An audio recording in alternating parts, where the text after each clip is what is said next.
Ha- A very good morning, students. How are you? I hope you are good. Today we are going to study class 11 from the Hornbill book, chapter 6, the Browning version. This is written by Terence Rattigan. Let us read about the author. Sir Terence Mervyn Rattigan, CBE, was a British dramatist. He was one of England's most popular mid 20th century dramatists. His plays are typically set in an upper middle class background. He wrote The Winslow Boy, the Browning version, The Deep Blue Sea, and Separate Tables, among many others. He was born on 10th June 1911 and died on 30th November 1977 at the age of 66. He was a famous playwright. Let us see the introduction of this chapter. This chapter is a short extract from the play The Browning Version, written by Terence Rattigan. It is a one-act play set in a school. There are three characters in the play: Taplow, Frank, and Mr. Crocker Harris. Taplow is 16-year-old student, Frank is a young teacher, and Mr. Crocker Harris is a middle-aged schoolmaster. Taplow has arrived in the school to do extra work for Mr. Crocker Harris. He meets Frank there and they both engage in a conversation while Taplow waits for Mr. Harris. Later enters Millie, wife of Crocker Harris, who talks to Taplow. Let us start studying the chapter. This is an excerpt from the Browning version. The scene is set in a school. Frank is young and Crocker Harris middle aged. Both are masters. Taplow is a boy of 16 who has come in to do extra work for Crocker Harris, but the latter has not yet arrived. And Frank finds Taplow waiting. Let us start the play. Frank, do I know you? Taplow, no sir. Frank, what is your name? Taplow. Frank, Taplow, no I don't. You are not a scientist, I gather. Taplow, no sir, I am still in the lower fifth.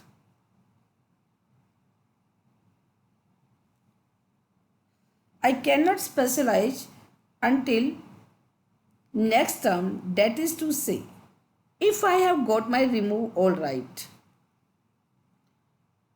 Frank, don't you know if you have got your remove all right? Frank, Taplow, no sir, Mr. Crocker Harris doesn't tell us the results like the other masters. Let us see the word meaning. Excerpt means a short extract from writing, movie or music. Later means denoting the second mentioned person of the two people. Remove, a division in British school. Let us see the explanation of this. This scene is a short extract from the play The Browning Version. Taplow is a boy aged 16 who arrives at the school to do extra work for Mr. Crocker Harris.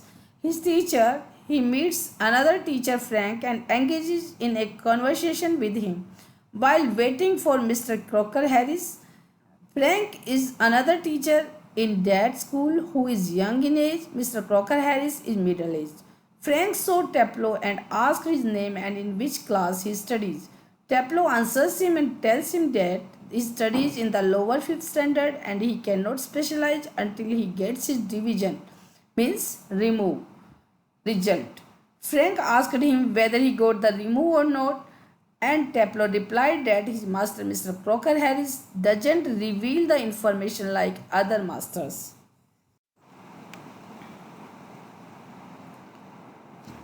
Frank, why not? Taplow, well, you know what he is like, sir. Frank, I believe there is a rule that form results should only be announced by the headmaster on the last day of the term. Taplow, yes, but who else pays attention to it except Mr. Crocker Harris? Frank, I don't admit. But that is no criteria, so you have got to wait until tomorrow to know your fate. Have you? Taplo. Yes, sir. Criteria is a standard by which something is judged. Frank asked if Mr. Crocker Harris doesn't reveal the remove earlier like other masters. Tableau tells him that he already knows how Mr. Crocker Harris is. Frank supposes that there is a rule that the form result should be revealed on the last day of the term. Tableau agrees and told him that Mr. Crocker Harris follows it very seriously. Frank shares that he doesn't follow it, but still Taplow should wait until tomorrow to know his result, to which he agrees.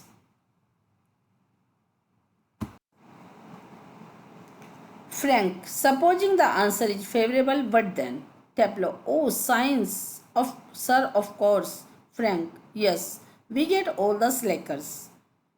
Taplow, I am extremely interested in science, sir. Frank, are you? I'm not. Not at least in the science I have to teach. Taplow, well, anyway, sir, it is a good deal more exciting than this mug, indicating his book. Frank asks Taplow about what remove he is interested to take further, and he replies science. Frank tells him that they have some lazy students in science, to which Taplow clarifies that he is interested in the subject, that is why he wants to take it. Frank tells him that he is not interested in science, which he has to teach in the school. Taplow thinks that the subject that Frank teaches is still a good deal than the book he is currently reading.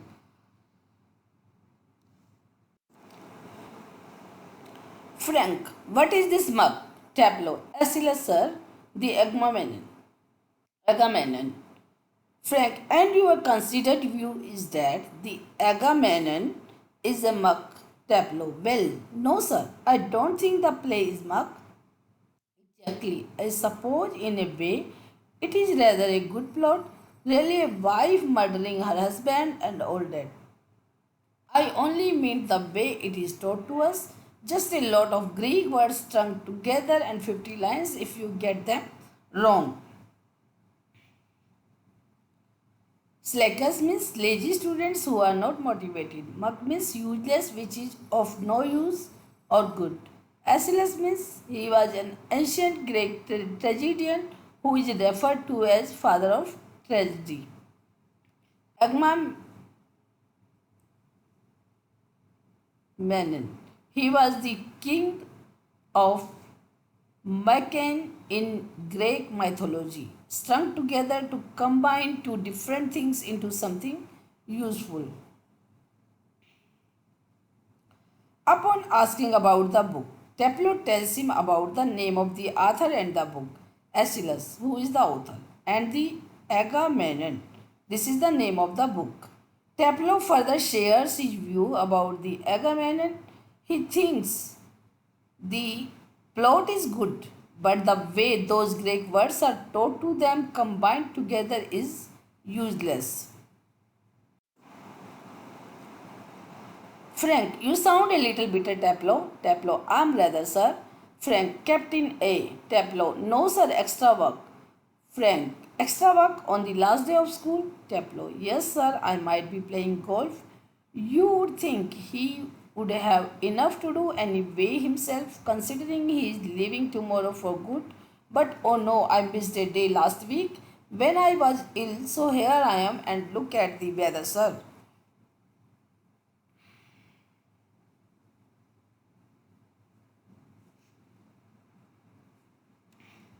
Captain means to make someone stay in a place, especially in a school, as a punishment.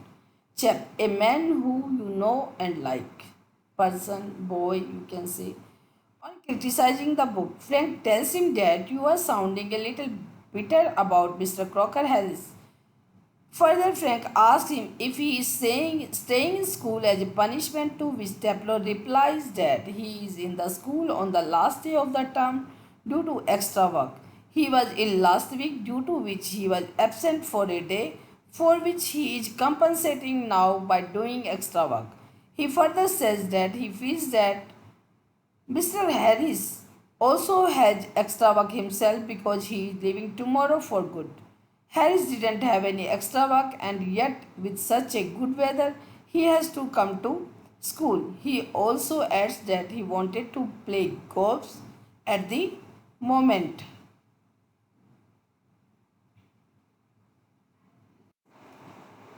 Frank, bad luck. Still, there is one comfort. You are pretty well certain to get your removed tomorrow for being a good boy in taking extra work. Taplow. Well, I'm not sure, sir. That would be true of the ordinary master, all right. They just wouldn't dare not to give a chap a remove after he's taking extra work. But those sort of rules don't apply to the croc, Mr. Crocker Harris. I asked him yesterday outright if he had given me a remove, and do you know what he said, sir? Frank comforts him by saying that he will get his remove tomorrow due to the extra work he is doing for Mr. Crocker Harris. Taplow is unsure of this and tells him that this might work for another teachers, but Mr. Harris is different.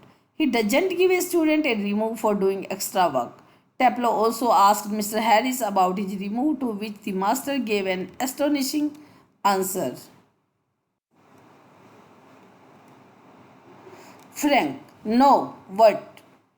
Taplow, imitating a very gentle, rather throaty voice. My dear Taplow, I have given you exactly what you deserve, no less and certainly no more. Do you know, sir? I think he may have marked me down rather than up for taking extra work. I mean, the man's hardly human. He breaks off quickly. Sorry, sir, have I gone too far? Frank, yes, much too far. Taplow, sorry, sir, I got carried away. Frank, evidently, he picks up a newspaper and opens it. Taplow? Taplow, yes, sir.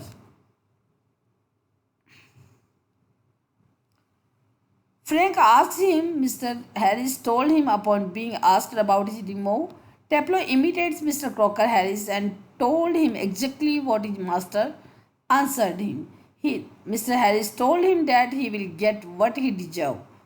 Nothing less and nothing more. Taplow feels that he might have marked him down for taking extra work because he doesn't have human feelings. Then he realizes that he has said too much. Therefore, he apologized to Frank. Frank asked him to repeat. Imitating means copying. Got carried away, to become overly excited or to take things too. Frank, what was that Mr. Crocker Harris said to you? Just repeat it, would you? Taplow, imitating again. My dear Taplow, I have given you exactly what you deserve. No less and certainly no more. Frank, looking severe. Not in the least like him. Read your nice Achilles and be quiet. Taplow, with dislike. Achilles?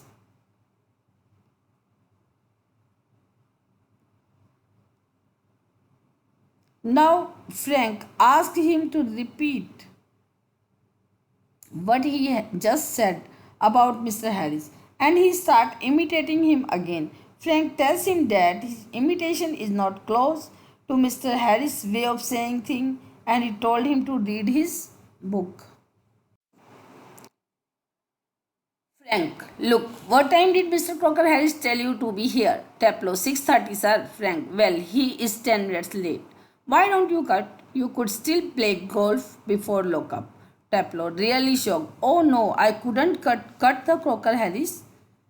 I shouldn't think it is ever been done in the whole time he has been here. God knows what would happen if I did. He would probably follow me home or something. Cut means stop doing something undesirable. Frank asked him at what time Mr. Crocker Harris asked him to come to the school. Taplow told him 6:30. Frank suggested him to go and play golf for a little while as he would be 10 minutes late. Taplow refuses as he is afraid of what would happen if he shows up in his absence, and he might follow him to home. Frank, I must admit I envy him. The effect he seems to have on you boys in the form. You all seem scared to death of him. What does he do? Beat you all or something? Taplo. Good lord. No, he is not a sadist. Like one or two of the others. Frank, I beg your pardon. Taplo. A sadist? Sir, is someone who gets pleasure out of giving pain. Frank, indeed, but I think you went on to say that some other masters.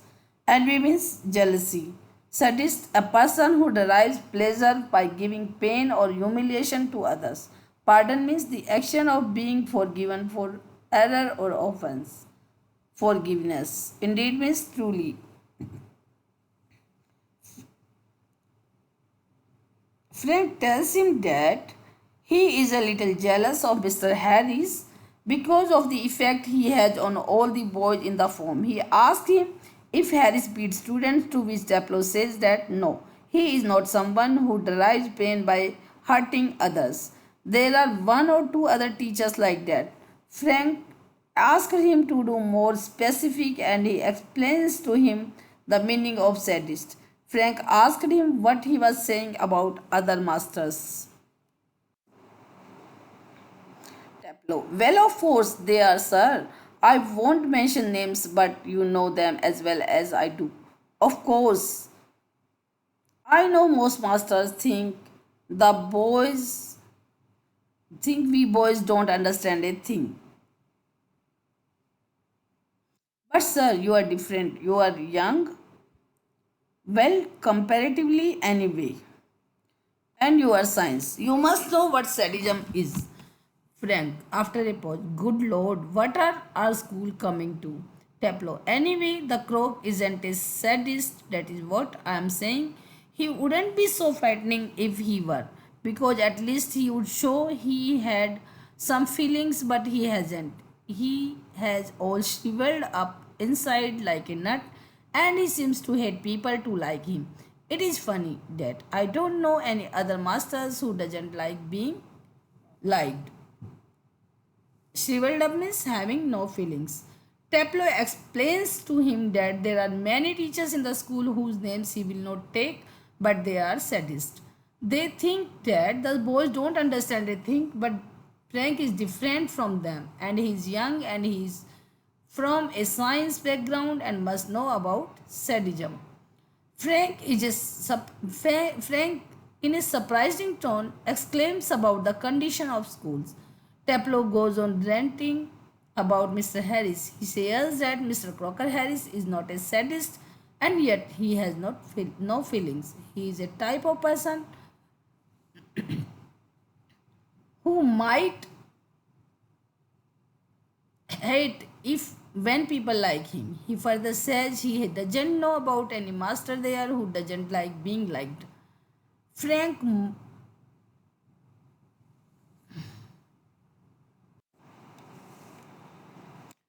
Frank, and I don't know any boy who doesn't use that for his own purposes. Taplow, well, it is natural, sir, but not with the crow. Frank, Mr. Crocker Harris, Taplow. Mr. Crocker Harris. The funny thing is that, in spite of everything, I do rather like him. I can't help it. And sometimes I think he sees it and that seems to shrivel him up even more, Frank. I am sure you are exaggerating. Exaggerating means represent something as being worse than it really is. Then Frank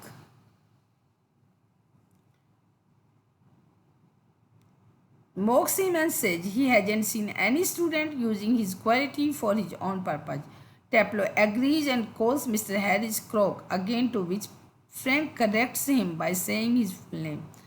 Taplow corrects himself and admits that he still likes him and he cannot help it. Sometime Mr. Harris sees it and he wrinkles even more, to which Frank replied that he must be exaggerating. Taplow, no sir, I am not. Informed the other day he made one of his classical jokes. Of course, nobody laughed because nobody understood it, myself included. Still, I knew he had meant it as funny, so I laughed out of ordinary respect. common politeness and feeling a bit sorry for him for having made a poor joke.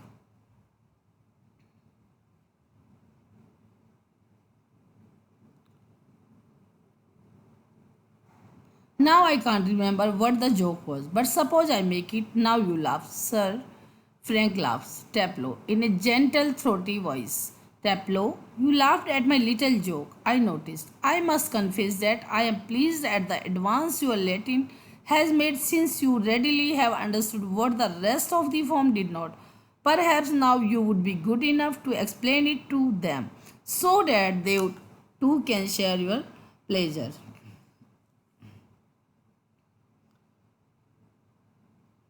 Taplow shares further. One day, Mr. Crocker Harris cracked one of his classical jokes to which no one laughed. He understood that the joke was meant to be funny and laughed anyway because he wanted to be polite and to feel sorry for him. Making such poor jokes, he doesn't remember what the joke was and asked Frank to suppose he cracked a joke right away and asked him to laugh. He imitated teacher again and told Frank what his reaction was when he laughed at his joke. Mr. Crocker Harris asked him to explain the joke to the rest of the form as he was the only one laughing in the class. Frank, come along. Taplow moved slowly above the desk. Don't be so selfish as to keep a good joke to yourself. Tell the others. He breaks off suddenly, noticing Millie. Oh Lord! Frank turns quickly and seems infinitely relieved at seeing Millie. Frank, oh hullo! Millie, without expression, hullo. He comes down to the sideboard and puts her basket on it. Taplow moving up to left of the Frank, whispering frantically. Do you think she heard? Frank shakes his head comfortingly. Millie takes off her cape and hangs it on the bowl stand. I think she did. She was standing there quite a time. Taplow, if she did and she tells him, there goes my remove. Frank, nonsense. He crosses to the fireplace.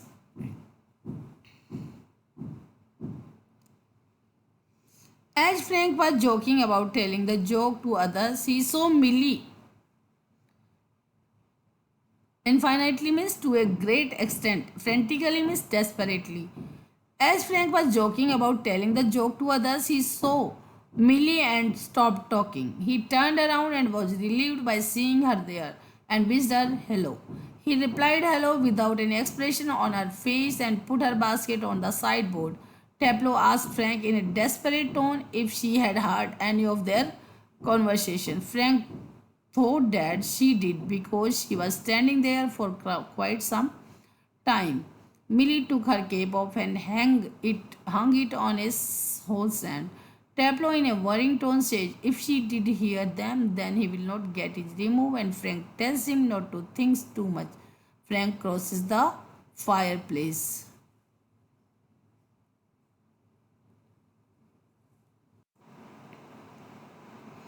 Millie takes the basket from the sideboard, moves above the table and puts the basket on it. Millie to Taplow. Waiting for my husband. Taplow. Moving down left to the table. Yes. Millie. He is at the bursars and might be there quite a time. If I were you, I would go. Taplow. He said. Most particularly I was to come. Millie. Well, why don't you run away for a quarter of an hour and come back? She unpacks some things from the basket. Taplow, supposing he gets there before me. Millie, smiling, I will take the blame. She takes a prescription out of the basket. I tell you what, you can do a job for him. Take this prescription to the chemist and get it made up. Taplow, all right, Mrs. Crocker Harris.